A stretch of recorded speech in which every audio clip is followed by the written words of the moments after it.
It was the middle of the night in my cramped cell. I couldn't sleep, my mind racing with thoughts I wished I could forget.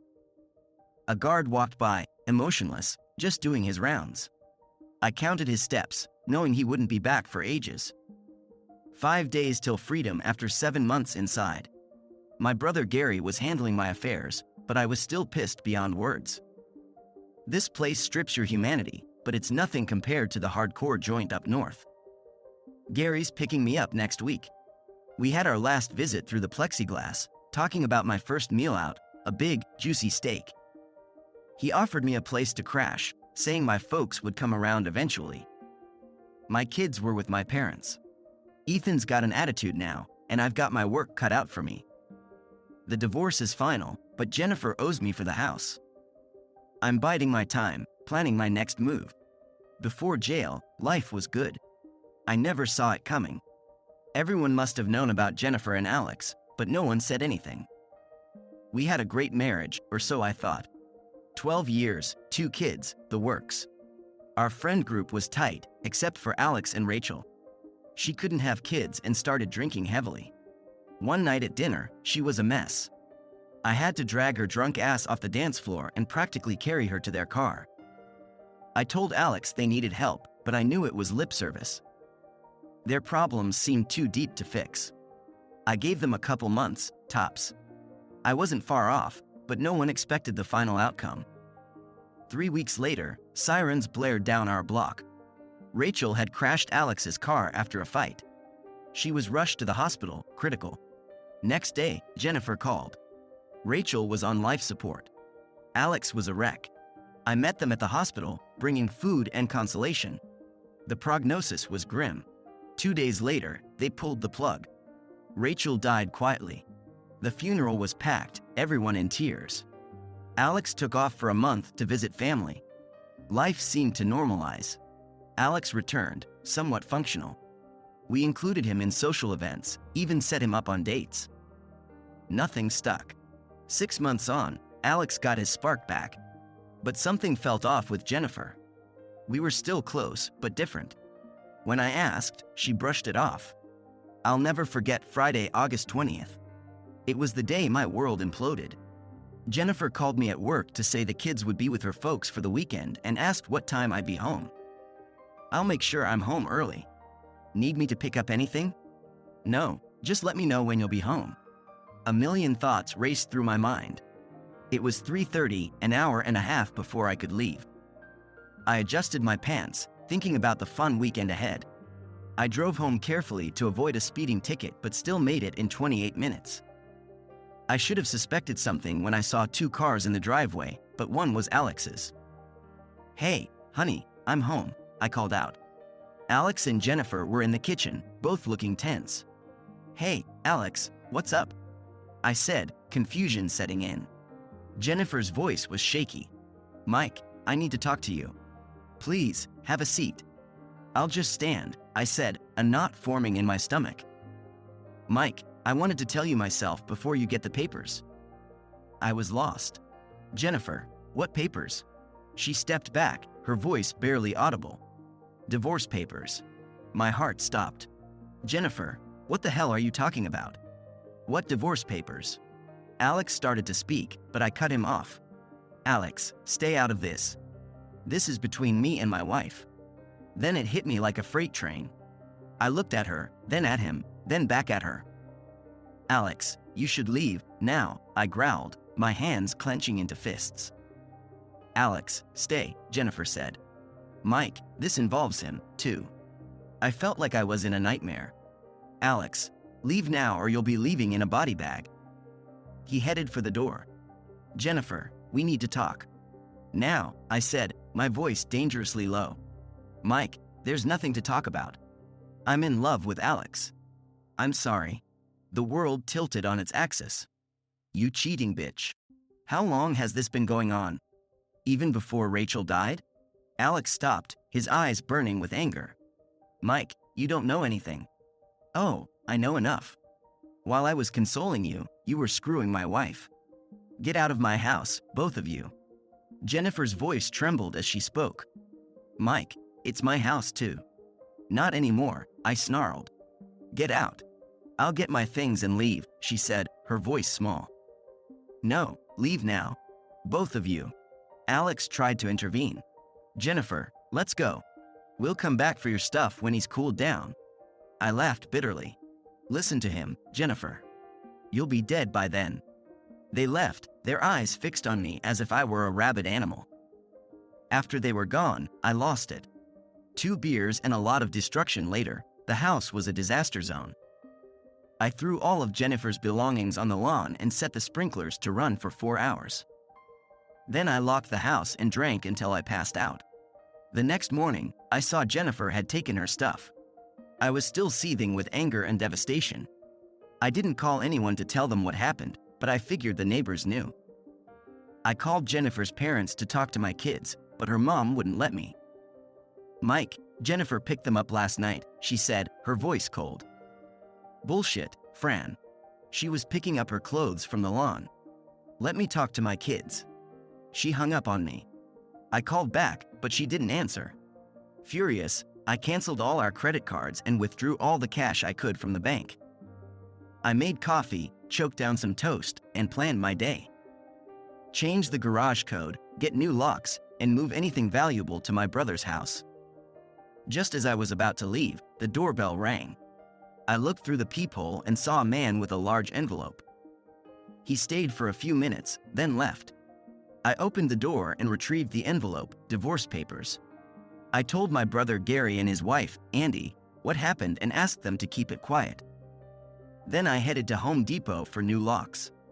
On my way back, I saw Alex's car in the driveway and Jennifer loading it. I should have driven by, but I was too pissed off for that. Instead of driving by, I sped up. With tires squealing, I turned into my driveway and crashed into the back of Alex's car. Alex jumped into his car just as mine made contact, pushing his car against the closed garage door. I reversed about 15 feet and floored it again, driving his car through the garage door. Steam billowed from under my hood and my engine made a terrible noise, but it reversed again. I backed up 10 feet, floored it, but my car only moved Alex's a few feet before stalling. Heart pounding, I grabbed my son's aluminum bat from the garage and started swinging, smashing the driver's side windows and the windshield. I was about to open Alex's door when I heard loud voices behind me. Drop the bat and put your hands on your head, a police officer ordered. I complied, dropping the bat and kneeling down. They handcuffed me and put me in the patrol car. Alex, shaken and scared, got out of his car. I wanted to threaten him, but couldn't. Jennifer was crying, talking to the police and looking at me. I smiled back. Taken downtown, I was booked and given one call. I called my brother, Gary. Since it was the weekend, I spent 2 nights in jail before my court appearance on Monday. I pleaded not guilty and the judge set my bail. Gary bailed me out late that afternoon. Mike, they're talking about attempted homicide or at least assault with a deadly weapon, Gary said, his face grim. I know. First, take me to the bank. She's probably cleaned out the accounts, but I need to check. The cash was gone from our accounts, but not the CDs and bonds. However, a court order prevented me from removing any of them. I called Jennifer when she answered her phone. You could have at least left me $5 in our account. You really are cheap, I spat. I needed that money for me and the kids. Doesn't Alex make enough money? I've got a house payment to make. Maybe I should just make a little fire in the living room, just to take the chill off.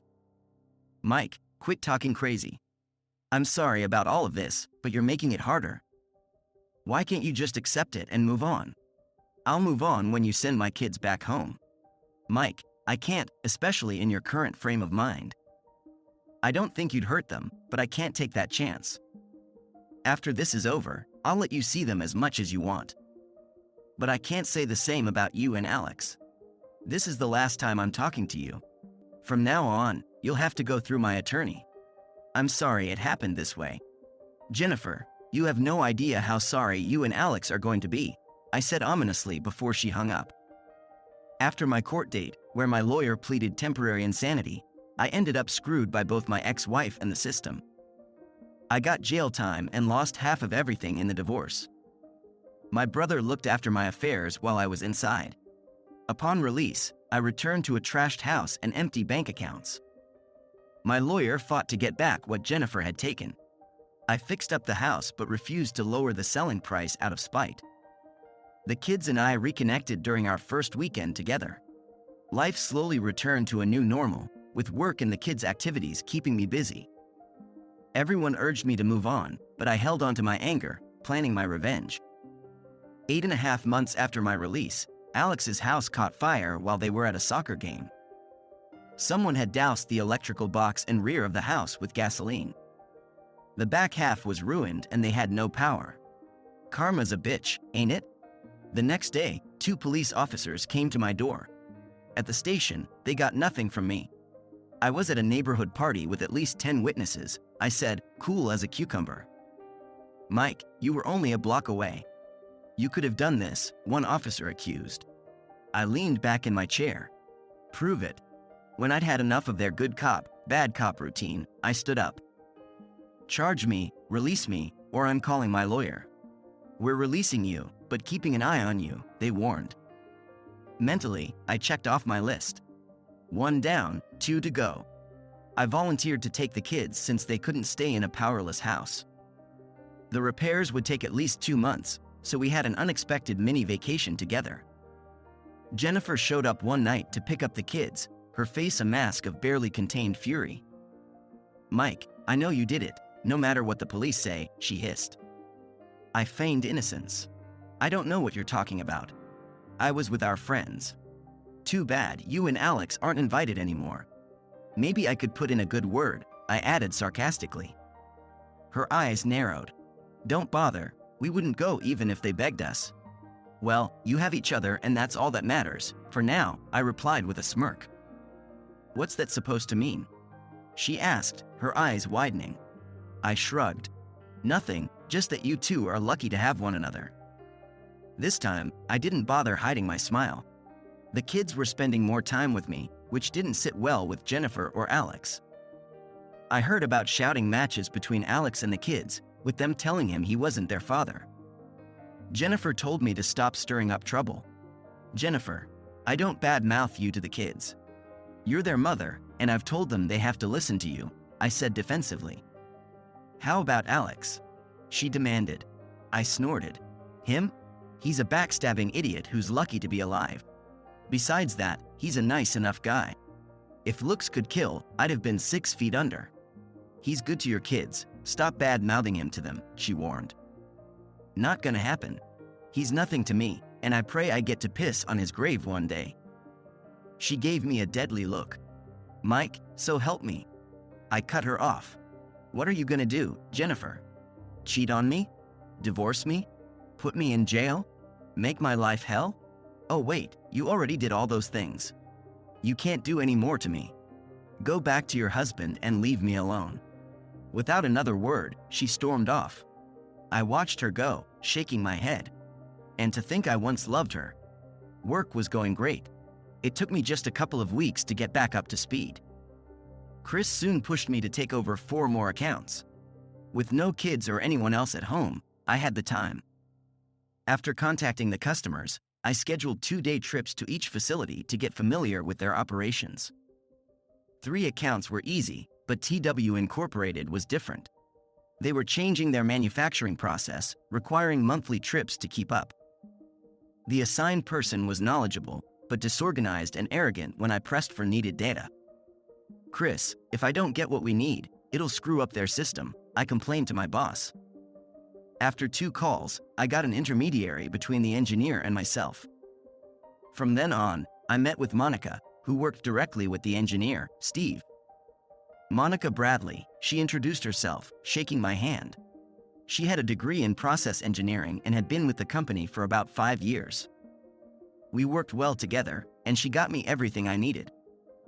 2 weeks before finishing phase 1, I decided to take a chance. Monica, I'd like to take you and your husband out to dinner as a thank you. The Hilton where I'm staying has a great restaurant. How about 6 o'clock? We shook hands and I left the plant by 4:30. After catching up on paperwork and emails, I headed to the restaurant. At 6 o'clock, Monica arrived alone. "Where's your husband?" I asked, confused. Parking the car, she replied with a slight smile. Then she dropped a bombshell. "Mike, I'm not married." I blinked in surprise. "Sorry. I assumed," I said, noticing the rings on her hand. She laughed. "I wear these rings to keep things professional. No one hits on a married woman, avoiding harassment issues. Plus, married people seem to get promoted faster. I guess because they seem more stable. How do you manage company functions?" I asked, intrigued. "I just say he's on the road or something." They don't ask anymore. "Well, you had me fooled," I admitted. We had a wonderful dinner, and by the end, I found myself sharing highlights of my last 2 years. "I can't believe they did that to you."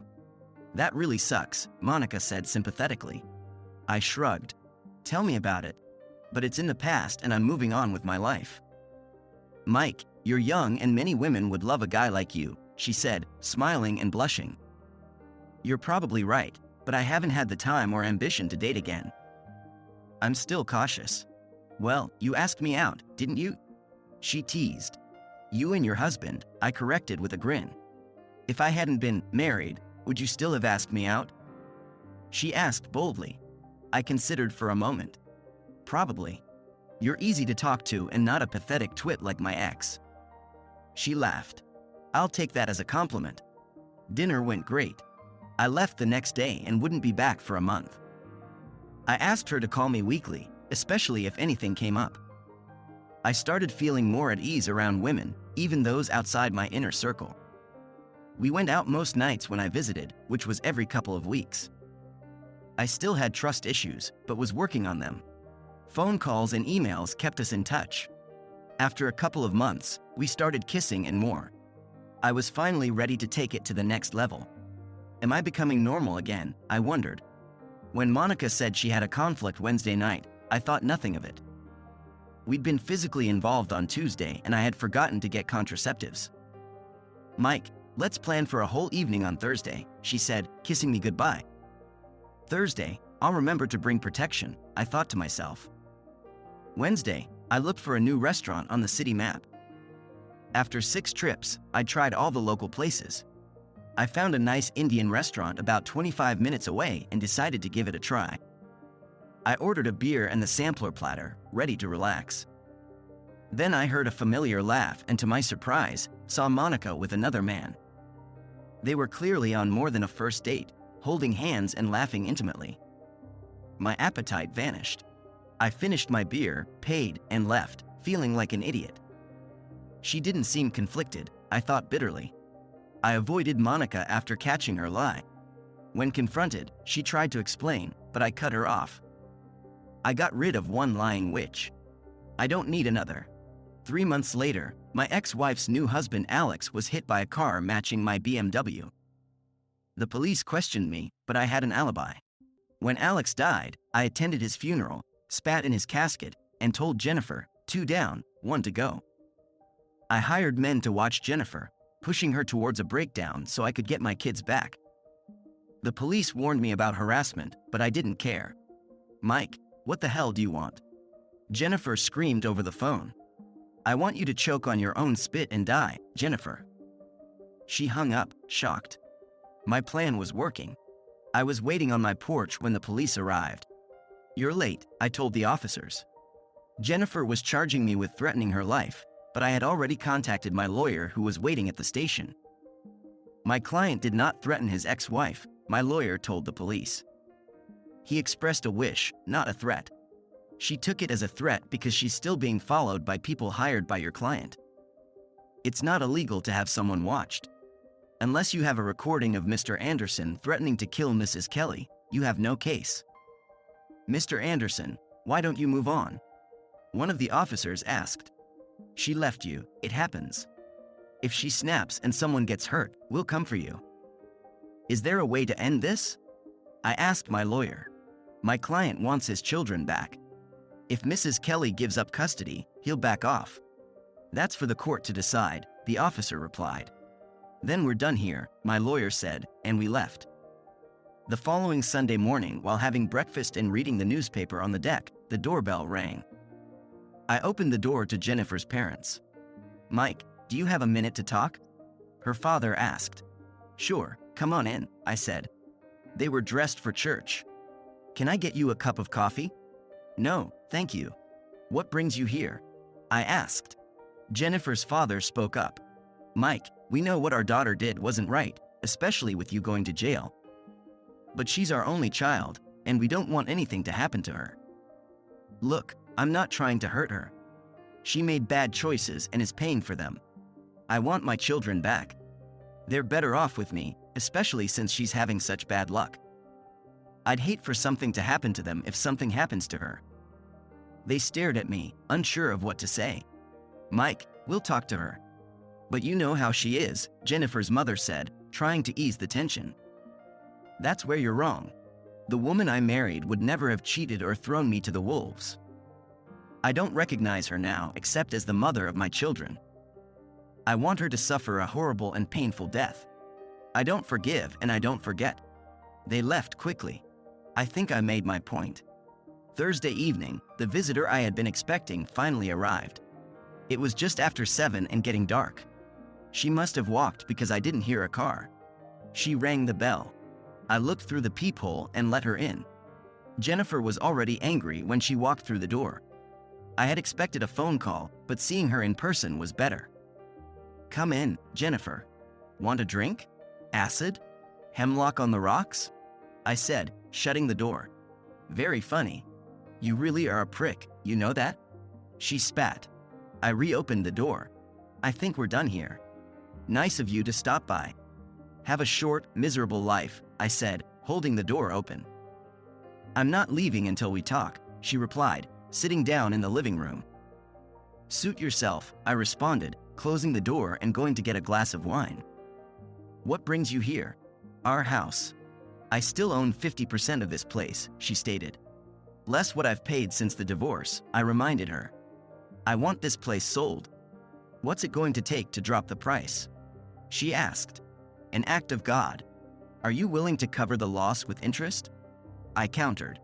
"I just want you out of this neighborhood and away from me," she declared. "That's never going to happen," I said firmly. "You still hate me that much?" she inquired. "More than you can imagine. It was awful how it all went down.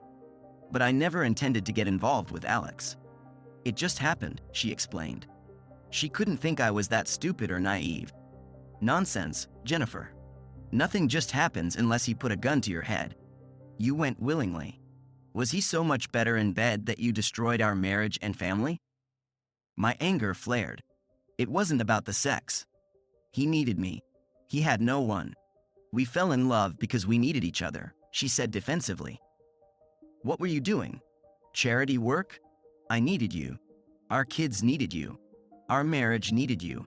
But you chose your needy puppy over us. Now he's dead and a lot less needy," I retorted, smiling as I relished the memory. "Mike, you've become so hateful. Taking pleasure in someone's death is sick," she admonished. "I'd like to say I did this to myself, but you and your lover played a big part." "That's a cop-out, Mike. 60% of marriages fail. Not all spouses go around hating the other," she pointed out. "I don't care about anyone else's marriage but mine. How long was I the fool?" she asked. "Does it matter?" I questioned. "To me it does. 2 months? 3? 5? She probed. "About 5 months. It just happened the first time and I almost told you." "I was devastated," she revealed calmly, sounding rehearsed. "But you didn't tell me. And you weren't that devastated because it kept happening. How many times did you screw him in our bed?" I demanded. "Never. I wouldn't do that to you," she said angrily. "So it was okay to screw him everywhere else?" "Many of our friends saw it but never told me." "You proved you couldn't be trusted," I retorted. "So where do we go from here?" "This house is our last connection," she said. "What about the kids?" "I'm not giving them up." "Nothing you say will change that," I asserted. My mind raced.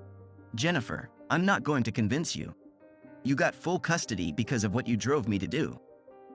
If I hadn't gone nuts on Alex and his car, I might have had a chance. Alex got what he deserved. Now it's just the two of us." Her eyes widened. "Mike, are you threatening me?" She asked. Me? Deprive my kids of their mother? I said, dripping with sarcasm. Never. But if something should happen, like a heart attack, lightning strike, or an accident, I'll make sure the kids always remember you. If you have any last requests, you might want to write them down soon. You never know what might happen. I borrowed that line from a movie where a hitman advised his target to get his affairs in order. I'm out of here, Jennifer said, standing up. We had 12 good years. I'm kind of sorry it ended. She tried to kiss my cheek, but I pushed her back, almost knocking her over. Don't ever touch me again, I warned. You're an asshole, she was taken aback. I'm sorry, I just thought, she began.